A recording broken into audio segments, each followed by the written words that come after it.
Assalamualaikum semuanya. Selamat datang di channel ini.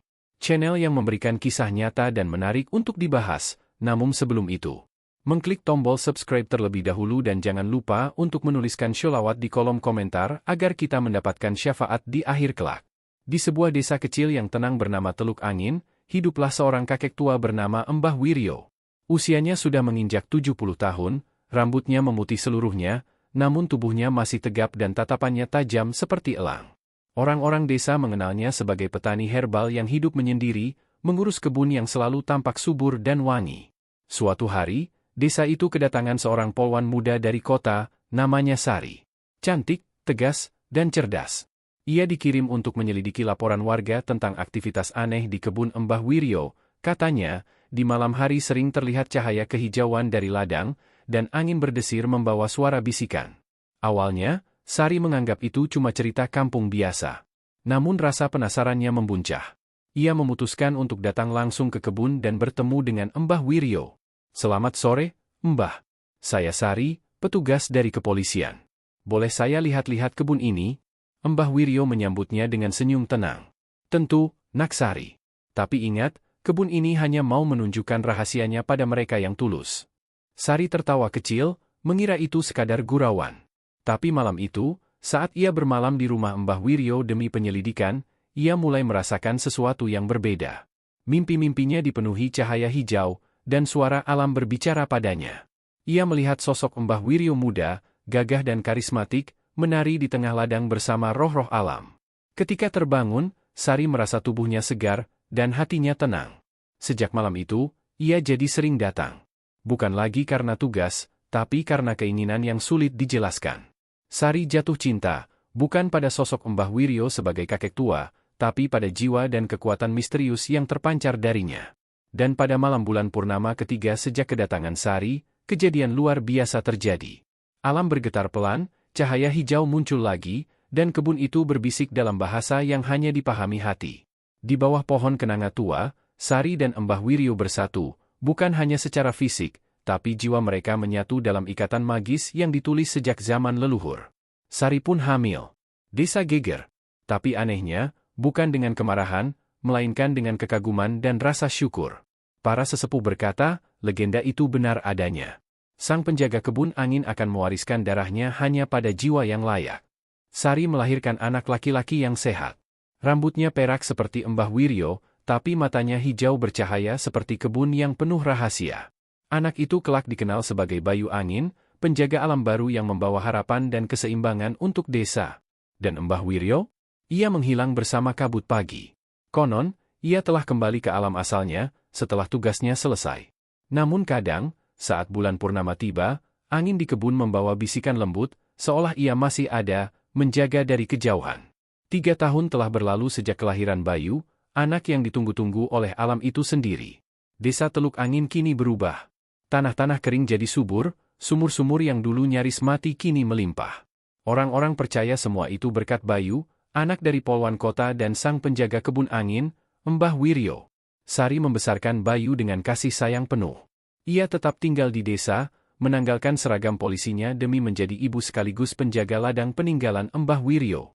Namun, tak semua orang bahagia melihat keajaiban ini. Suatu malam, Sari dikejutkan oleh kedatangan seorang pria asing yang mengenakan pakaian adat lengkap dan membawa tongkat berkepala naga. Wajahnya keras, dengan tatapan mencurigai. "Aku Tumenggung Lodra," katanya. "Aku datang dari Persekutuan Penjaga Timur. Kami telah lama menjaga keseimbangan alam di belahan lain dunia ini. Anakmu, Bayu, kekuatannya mulai terasa sampai ke tanah kami." Sari menggenggam tangan Bayu yang baru berusia 3 tahun. Anak itu sedang tidur, tapi tubuhnya memancarkan cahaya hijau lembut. "Aku tidak ingin perang. Tapi jika kekuatan itu tidak dikendalikan, dunia bisa kacau," lanjut Lodra. Sari menarik napas panjang. Ia tak tahu harus percaya atau tidak. Tapi malam itu juga, tanah di sekitar rumahnya mulai retak perlahan, dan angin bertiup berputar seperti bisikan. Keesokan harinya, Sari membawa Bayu ke tengah kebun. Ia memeluknya sambil berbisik, "Nak, jika kau bisa mendengar suara kebun, ajari ibu juga, ya." Bayu membuka matanya. Mata itu hijau terang, bercahaya seperti permata hidup. Kebun bilang, "Ada yang ingin mengambilku, Bu." Sari merinding. Bayu memang kerap berkata aneh sejak bisa bicara, tapi ini terasa nyata. Seolah kebun itu benar-benar hidup dan berbicara lewat anaknya. Malam harinya, roh Mbah Wiryo muncul di dalam mimpi Sari. Kali ini, ia tampak lebih muda, seperti saat Sari memimpikannya dulu. Sari, ujianmu akan datang. Bayu bukan anak biasa. Ia penyeimbang, tapi juga bisa jadi bencana jika tak dipandu. Kau harus bawa dia ke puncak Batu Ranu. Di sana, semua akan terjawab. Begitu Sari terbangun, ia sudah tahu harus berbuat apa.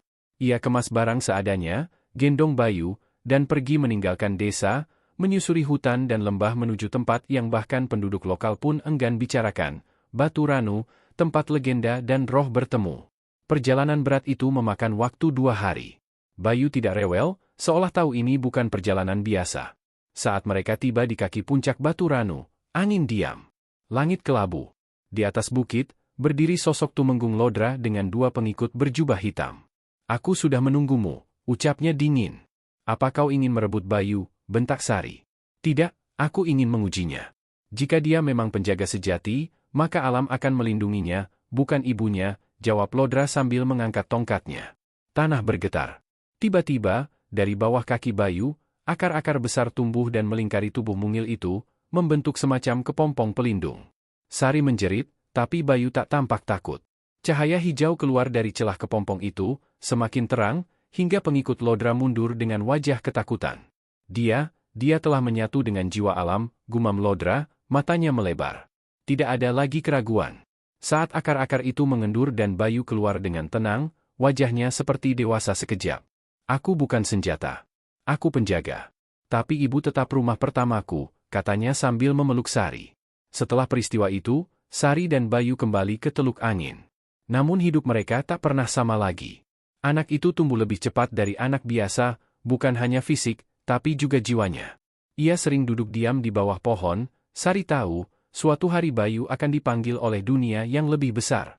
Tapi selama masih ada waktu, ia akan menjadi ibu sepenuhnya, menyiram tanaman bersama, mendongeng sebelum tidur, dan memeluk Bayu seperti anak biasa. Di langit malam desa, sering terlihat cahaya hijau kecil melintas. Dan orang-orang percaya, itu adalah tanda bahwa sang penjaga kebun angin kini hadir dalam wujud baru, seorang anak yang lahir dari cinta tak biasa, namun penuh takdir. Waktu berjalan cepat. Bayu kini berusia 6 tahun, namun tubuh dan cara bicaranya menyerupai anak remaja. Rambut peraknya semakin memanjang, dan matanya, yang dahulu seperti cahaya lembut, kini memancarkan ketegasan. Sari masih mengajarinya menanam, merawat tanah, dan mendengarkan suara angin, tapi Bayu tahu, dunia di luar desa Teluk Angin mulai tidak tenang. Satu malam, saat hujan deras mengguyur kebun, seekor burung hantu hitam terbang masuk ke rumah mereka. Di kakinya terikat gulungan daun kering, bertuliskan huruf-huruf kuno. Langit di utara pecah? Penjaga api bangkit tanpa kendali. Sang penyeimbang dibutuhkan, atau kehancuran datang lebih cepat. Sari menatap Bayu. Anak itu berdiri diam di ambang pintu, menatap hujan seolah ia sudah tahu surat itu akan datang. Aku harus pergi, Bu, ucapnya tanpa ragu. Sari tercekat. Bayu, kamu masih kecil. Tubuhku mungkin, tapi jiwaku sudah siap. Mbah bilang saat langit retak, penyeimbang harus pergi ke pusatnya. Bayu pergi ke utara, ditemani 2 roh alam dalam wujud burung gagak dan rubah putih.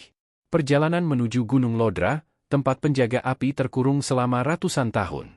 Tapi belakangan, api itu bangkit kembali, bukan karena alam, tapi karena manusia yang rakus menggali sumber energi panas bumi secara membabi buta. Mendengarkan tanah, air, dan langit berbicara, di kaki gunung, Bayu menemukan desa yang hangus. Pohon-pohon terbakar, sungai kering, dan asap hitam menggulung langit. Di tengah reruntuhan, berdiri seorang gadis kecil dengan rambut api dan mata menyala merah, Putri Arka, pewaris penjaga api. Aku tak mau membakar semuanya, tapi aku marah. Mereka merusak gunungku, menggali jantung bumi, dan tak peduli dengan roh di dalamnya, teriak Arka sambil meninju tanah. Bayu mendekat pelan. Kau tak salah.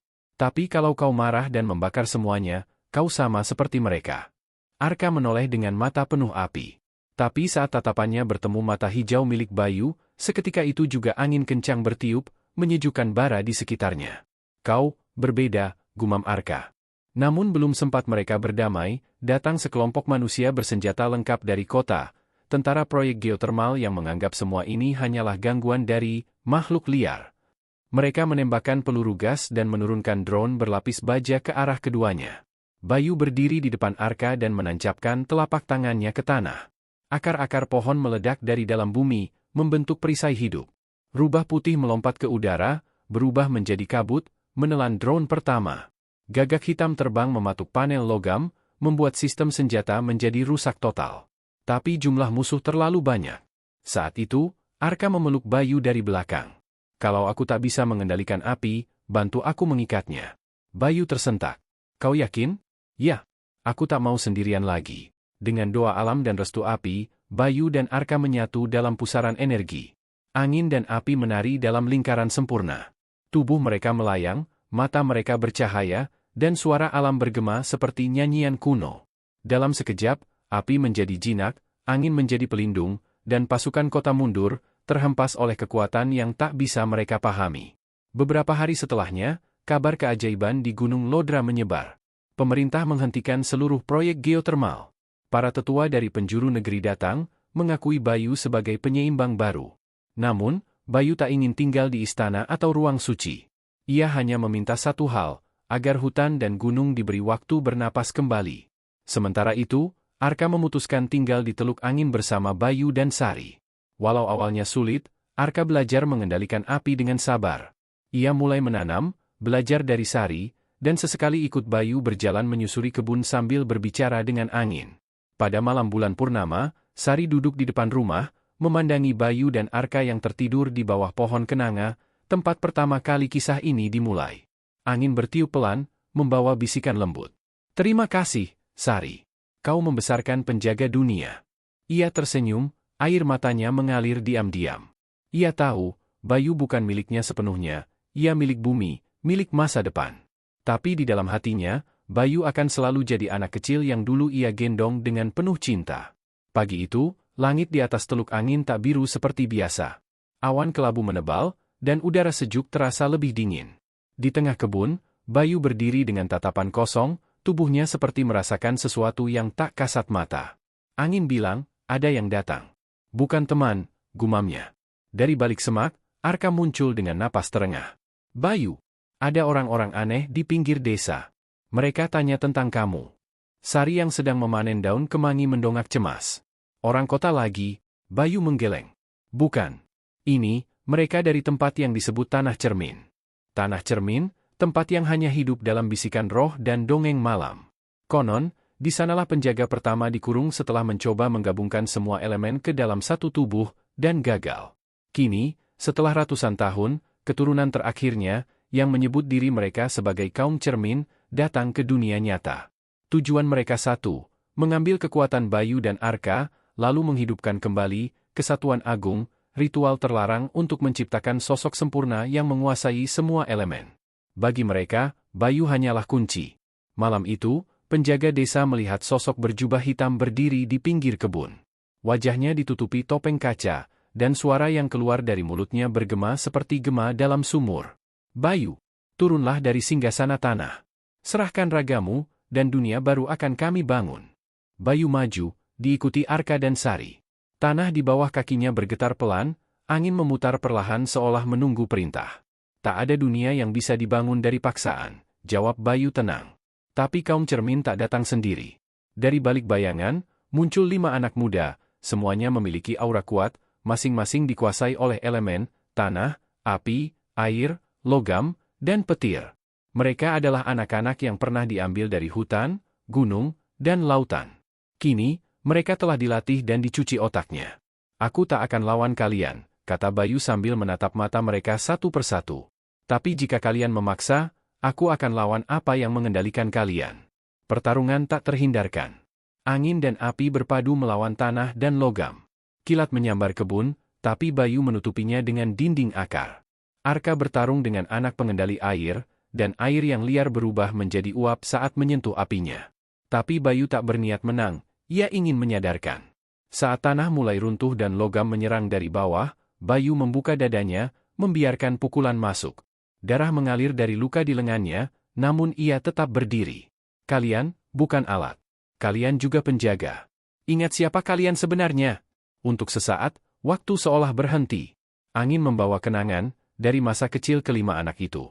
Hutan tempat mereka bermain, sungai tempat mereka belajar berenang, dan suara ibu mereka yang dulu menyanyikan lagu tidur. Satu persatu, mata mereka berubah. Aura gelap memudar. Hanya tersisa satu, pemimpin mereka, yang menyebut dirinya bayangan cermin. Cinta? Kenangan? Itu semua ilusi. Kekuatan adalah satu-satunya kebenaran, teriaknya. Bayu berdiri tegak meski tubuhnya penuh luka. Kalau kekuatan tanpa hati, maka itu cuma kehancuran. Seketika, langit pecah. Badai turun. Tapi dari dalam badai itu, muncul cahaya terang, roh Mbah Wiryo, roh Ibu Arka, dan ratusan roh penjaga yang dulu tersebar di seluruh elemen. Mereka berdiri bersama Bayu, menyalakan kembali kekuatan sejati elemen, bukan untuk menguasai, tapi menjaga. Bayangan cermin menjerit, tubuhnya retak seperti kaca. Dengan satu hembusan napas Bayu, tubuh itu pecah menjadi debu cahaya dan menghilang bersama angin malam. Pagi menjelang, teluk angin hening. Kelima anak itu berlutut, memohon maaf, dan Bayu memeluk mereka satu persatu. Kalian bisa tinggal, atau kembali ke tempat kalian berasal. Tapi jangan lupakan siapa kalian. Sari datang dengan mata berkaca-kaca, menatap luka di tubuh Bayu yang perlahan sembuh oleh sentuhan angin. Ia memeluk anaknya erat, seolah ingin menahan waktu. Dunia akan terus mencobamu, Bayu. Tapi kau tak sendiri. Bayu menatap langit yang kini biru kembali. Aku tahu, Bu. Karena aku punya rumah. Arka berdiri di sampingnya, menggenggam tangannya. Dan karena aku punya teman.